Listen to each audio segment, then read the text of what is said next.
Army chief अब chief of defence forces होंगे। Chief of defence forces का ओहदा तकर्री के दिन से 5 साल का होगा। कौमी असम्बली ने पाकिस्तान आर्मी एक्ट 2025 की मंजूरी दे दी। आर्मी चीफ का बतौर चीफ ऑफ डिफेंस फोर्सेस नया नोटिफिकेशन जारी होगा। नए नोटिफिकेशन के बाद आर्मी चीफ की मुद्दत दोबारा से शुरू होगी। चीफ ऑफ डिफेंस पाक फौज के तमाम शोबों की रीस्ट्रक्चरिंग और इंतजाम करेंगे। चीफ ऑफ डिफेंस की सिफारिश पर वज़ीर आज़म कमांडर नेशनल स्ट्रेटेजिक कमांड तैनात करेंगे। कमांडर नेशनल स्ट्रेटेजिक कमांड की मुद्दत मुलाजमत 3 साल होगी। कमांडर नेशनल स्ट्रेटेजिक कमांड को 3 साल के लिए दोबारा तैनात किया जा सकेगा। कौमी असम्बली से एयरफोर्स एक्ट और नेवी एक्ट में तरमीम का बिल भी मंजूर कर लिया गया। तीनों बिल वज़ीर दिफा ख्वाजा आसिफ ने पेश किए।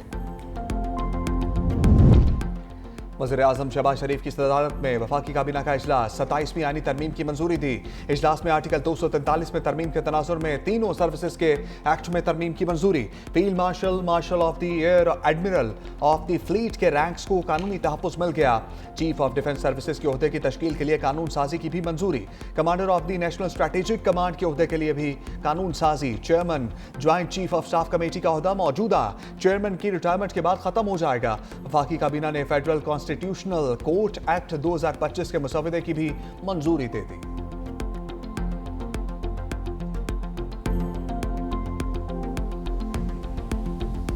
27वीं आईनी तरमीम इजाफी शिकों के साथ सेनेट से भी मंजूर। 64 अरकान ने तरमीम के हक में जबकि 4 ने मुखालफत में वोट दिया। बिल में शामिल 8 तरमीम की शिकवार मंजूरी।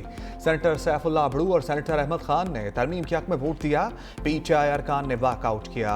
वफाकी वज़ीर कानून आज़म नज़ीर ताड़र ने तहरीक पेश करते हुए कहा कि आईनी तरमीम में कुछ वजाहतें ज़रूरी थीं। आर्टिकल 6 में तरमीम की गई। 18वीं तरमीम में कहा गया था कोई अदालत मार्शल लॉ की तौसीक नहीं करेगी। वफाकी आईनी अदालत को भी शिक में शामिल किया गया है। चीफ जस्टिस ऑफ पाकिस्तान की पोजीशन को वाज़ेह किया गया है। आइंदा सुप्रीम कोर्ट आईनी अदालत के चीफ जस्टिस से सीनियर चीफ जस्टिस पाकिस्तान होंगे। दूसरी जानिब सदर मुमलिकत आसिफ अली जरदारी ने दस्तखत कर दिए। 27वीं आईनी तरमीम आइन का हिस्सा बन गई। 27वीं आईनी तरमीम पार्लियामेंट के दोनों ऐवान से मंजूर हो चुकी।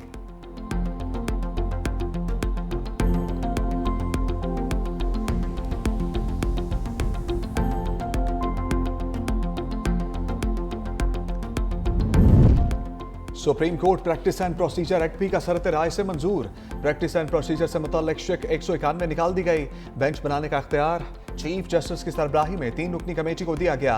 कमेटी में चीफ जस्टिस सुप्रीम कोर्ट के अलावा सीनियर तरीन जज भी शामिल होंगे। बेंच बनाने वाली कमेटी के तीसरे रुकन जज चीफ जस्टिस के नामजद करदा होंगे। कमेटी बेंच बनाने का फैसला अक्सरियत से करेगी।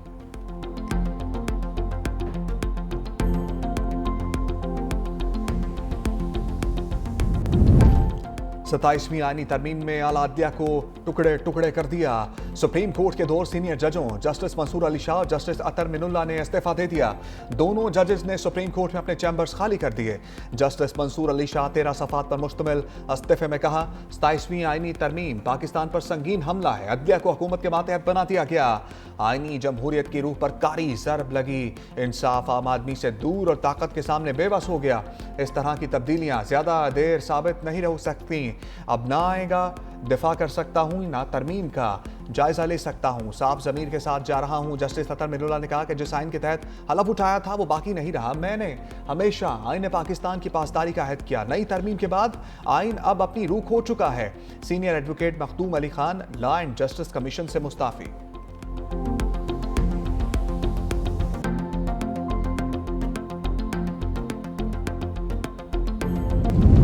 अभी तो शुरुआत है, मजीद इस्तीफे भी आएंगे। चाय की प्याली में तूफान लाने की कोशिश नाकाम हो गई। फैसल वाफ्टा का एक्स पर बयान का हलचल का जिक्र 3-4 दिन से कर रहा था। जिन जिन के इस्तीफे आते रहेंगे फौरी मंजूर भी कर लिए जाएंगे। किसी ने कोई तीर नहीं चलाया। वैसे भी सर्विस में वक्त कम ही बचा था। याद रखें ये लफ्ज़ अब प्रॉक्सीज का हिसाब होगा। कौन को अब समझ आ गई है कौन किस किस मखसूस पार्टी का सहूलतकार था।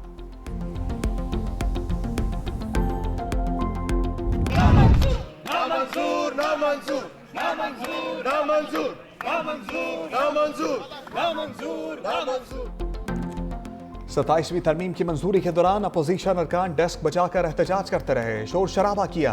पीटीआई सेनेटर्स चेयरमैन सेनेट के डाइस के सामने जमा हो गए, आइन की तबाही नामंजूर के नारे भी लगाए। बैरिस्टर अली जफर ने कहा, यह आइनी तरमीम वोट की चोरी हुई है, लोटा क्रैसी को फरोग देना शर्मनाक है। हमने कहा था आइनी तरमीम में जल्दबाजी से गलतियां होंगी, अब गलतियां दूर करने वापस सेनेट आए हैं। लगता है सब कुछ उजलत में हो रहा है, सच को नहीं छुपाया जा सकता। खड़े होके फ्लोर क्रॉसिंग को प्रमोट कर रहे हैं। How can you say that thing while sitting there? आपको कहना चाहिए था कि आबरो साहब आपकी पार्टी ने जो आपको कहा हुआ है वो माने। मैंने रेफरेंस दिया कि किसने पहले भी कहा है, ना आपकी पार्टी ने कोई लिख के रेफरेंस भेजा है। अगर आप रेफरेंस भेज सकते हैं तो द इलेक्शन कमीशन दे सकते हैं, मुझे को अपील कर सकते हैं, मगर नॉट लाइक दिस। पीटीआई रहनुमा सेनेटर हुमायूं अहमद का चेयरमैन सेनेट पर फ्लोर क्रॉसिंग की हौसला अफजाई का इल्जाम। कहा, सैफुल्लाह अबड़ू ने पार्टी पॉलिसी के खिलाफ वोट दिया, चेयरमैन सेनेट को एक्शन लेना चाहिए था। चेयरमैन सेनेट ने कहा, मेरे पास अभी तक किसी रुकन का तहरीरी इस्तीफा नहीं आया। चेयरमैन सेनेट यूसुफ रजा गिलानी बोले, पार्टी फ्लोर क्रॉसिंग पर इलेक्शन कमीशन को रेफरेंस भेज सकती है, जुबानी इस्तीफा देने से कोई मुस्ताफी नहीं होगा।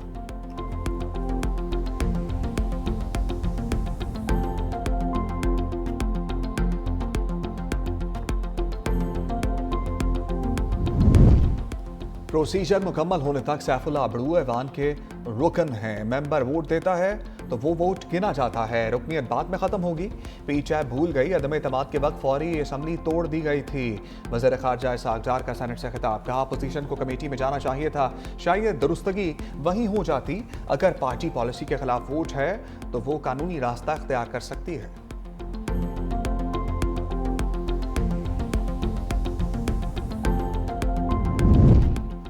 वफाकी आईनी अदालत के पहले चीफ जस्टिस की हलफ बर्दारी कल होने का इम्कान। मौजूदा आईनी बेंच के सरबराह जस्टिस अमीनुद्दीन ओहदे के लिए फेवरेट।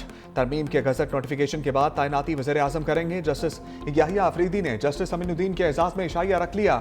इशाइया कल चीफ जस्टिस हाउस में होगा।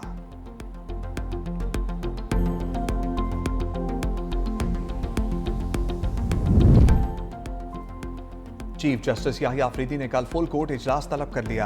27वीं आईनी तरमीम फुल कोर्ट इजलास के बाज़ाब्ता एजेंडे में शामिल नहीं। इजलास में सुप्रीम कोर्ट रूल्स पर तबादला ख्याल होगा।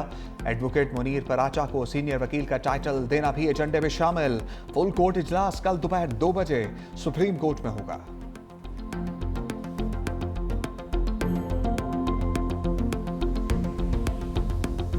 प्लेयर्स ने बहादुरी के साथ ये फैसला किया, यहाँ रहने के लिए उनको बहुत ज़्यादा कंसर्न थे, लेकिन हमने कोशिश की कि वो सारे के सारे कंसर्न दूर करें। हमारे फील्ड मार्शल ने खुद उनके डिफेंस सेक्रेटरी से बात की और उनको कन्विंस किया और पूरा शोर कराया सिक्योरिटी के लिए। और जिस तरह वो हमारे स्टेट गेस्ट हैं, उनको हम उसी तरह का प्रोटोकॉल दे रहे हैं, उसी तरह की सिक्योरिटी दे रहे हैं।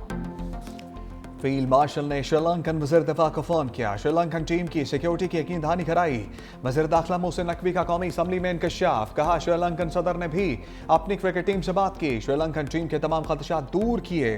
तमाम मैचेस रावलपिंडी में ही खेले जाएंगे। श्रीलंकन टीम को स्टेट गेस्ट का प्रोटोकॉल और सिक्योरिटी दे रहे हैं। अफगानिस्तान से लोग यहाँ आकर हमले कर रहे हैं, गैर कानूनी मुकीम अफगान मुहाजिरीन को निकालना जरूरी है।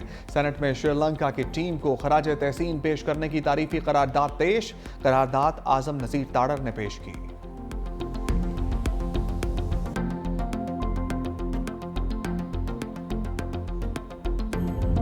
पाकिस्तान और श्रीलंका के दरमियान दूसरा वनडे कल होगा। पाकिस्तान और श्रीलंका की टीमों की रावलपिंडी स्टेडियम में प्रैक्टिस। श्रीलंकन हाई कमिश्नर का रावलपिंडी क्रिकेट स्टेडियम का दौरा। चेयरमैन पीसीबी के हमरा प्रैक्टिस सेशन का जायजा लिया। तीसरा वनडे 16 नवंबर को रावलपिंडी क्रिकेट स्टेडियम में खेला जाएगा। 3 मुल्क की T20 सीरीज का नया शेड्यूल भी जारी। टूर्नामेंट 18 अक्टूबर से रावलपिंडी क्रिकेट स्टेडियम में शुरू होगा। 6 मुल्की सीरीज में पाकिस्तान, श्रीलंका, जिम्बाब्वे की क्रिकेट टीमें हिस्सा लेंगे। जिम्बाब्वे की टीम भी इस्लामाबाद पहुंच गई। सीरीज का पहला मैच 18 नवंबर को पाकिस्तान और जिम्बाब्वे के दरमियान खेला जाएगा। तमाम मैचेस का आगाज शाम 6 बजे होगा। हर टीम 4-4 मैचेस खेलेगी। फाइनल 29 नवंबर को होगा।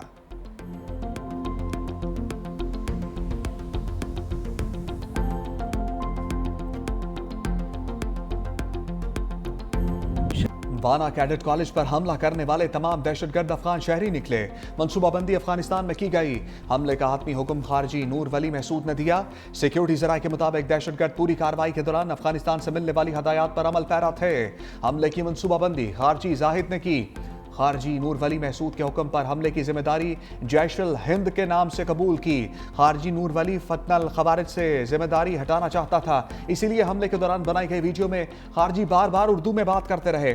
जैश अल हिंद का नाम लेता रहा। हमले में तमाम साजो सामान अफगानिस्तान से फराम किया गया, जिसमें अमरीकी साख्ता हथियार भी शामिल थे। हमले का मकसद पाकिस्तान में सिक्योरिटी खर्चात बढ़ाना था, जो कि भारतीय एजेंसी रॉ की डिमांड थी। हमले में मारे गए अफगान दहशतगर्दों की शिनाख्त ने तमाम शकूक व शुबहात खत्म कर दिए।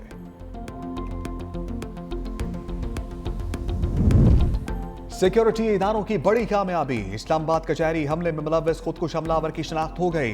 खुदकुश हमले में सहूलतकारी करने वाले 5 अफराद भी गिरफ्त में आ गए। सिक्योरिटी जराये के मुताबिक खुदकुश हमलावर का ताल्लुक अफगानिस्तान से था। एक सहूलतकार का ताल्लुक बाजोड़ से निकला। सहूलतकार की निशानदही सर्च ऑपरेशन के दौरान हुई।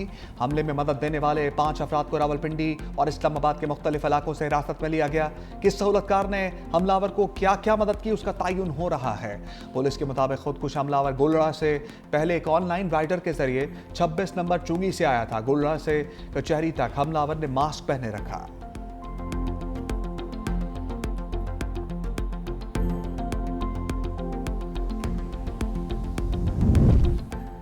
इस्लामाबाद को महफूज बनाने के लिए तमाम इक़दाम कर रहे हैं। कचहरी धमाके की तफ्तीश और तहकीकात जारी है। वज़ीर मुमलिकत बराए दाखिला तलाल चौधरी कहते हैं, इस्लामाबाद में महफूज हमसाये के नाम से सर्वे शुरू कर रहे हैं। तमाम गाड़ियों और मोटरसाइकिल्स में इलेक्ट्रिक टैग लगाए जाएंगे। इसके बगैर इस्लामाबाद में कोई व्हीकल नहीं चलेगी। तमाम रहायशियों को अपना डेटा ऐप में डालना होगा।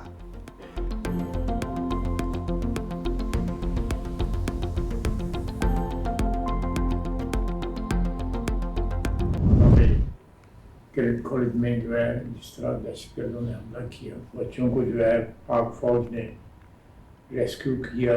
एक लहर दहशतगर्दी की आई हुई है, जिसका मंबा जो है, ये जो ओरिजिनेट जो है वो अफगान सरजमीन से हो रही है। इंतहाई बहादुरी के साथ और पेशा वराना महारत के साथ जो है वाना कैडेट कॉलेज में जो है वो दहशतगर्दों को जो है वो जहन्नम वासिल किया। वाना में हमारे फौजियों ने दहशतगर्दों का मुकाबला किया और उनको जहन्नम हासिल किया, और जिस तरीके से हमारे बच्चों को बचाया, उनको खराज तहसीन पेश करता हूँ।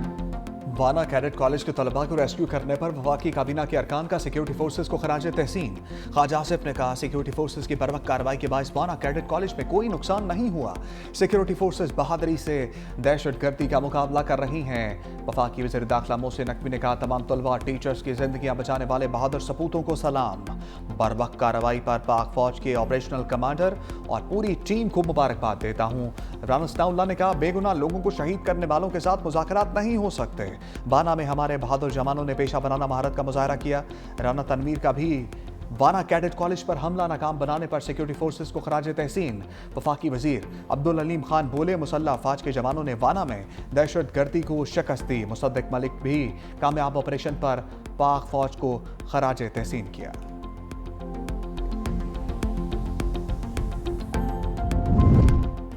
खुद कुछ धमाके के बाद फेडरल जुडिशल कम्प्लेक्स खोल दिया गया। सिक्योरिटी के इंतहाई सख्त इंतजामात। वकला के क्लार्क को ऑफिशियल कार्ड दिखाने के बाद दाखिले की इजाज़त दी गई। साइलिन की भी तलाशी ली गई। वकला की जानिब से अदालती कार्रवाई का बायकॉट किया गया। इस्लामाबाद हाई कोर्ट के चीफ जस्टिस सरदार मोहम्मद सरफराज डोगर का पिम्स अस्पताल का दौरा। जस्टिस अरबाब मोहम्मद ताहिर और जस्टिस मोहम्मद आजम खान भी हमरा। चीफ जस्टिस और जजेस ने जख्मियों की अयादत की। इस्लामाबाद हाई कोर्ट के चीफ जस्टिस और जजेस मरहूम जुबैर असलम घुम्मन के घर भी गए। जस्टिस अरबाब मोहम्मद ताहिर, जस्टिस राजा इनाम अमीन मिनहास, जस्टिस मोहम्मद आसिफ खान और वकला रहनुमाओं की अहल खाना से ताज़ियत।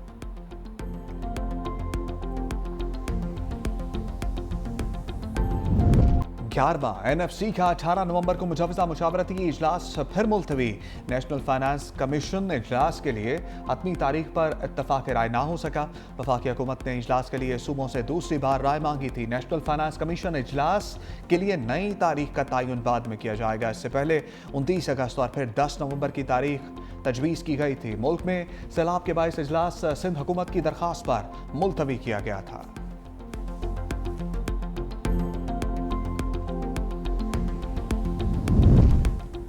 वज़ीर आला KP के सोहेल आफरीदी अडयाला से छठी बार मुलाकात के बगैर वापस चले गए। पुलिस ने अडयाला रोड पर फैक्ट्री नाके पर रोक लिया था। वज़ीर आला खैबर पख्तूनख्वा समेत किसी रहनुमा को मुलाकात की इजाज़त नहीं मिली।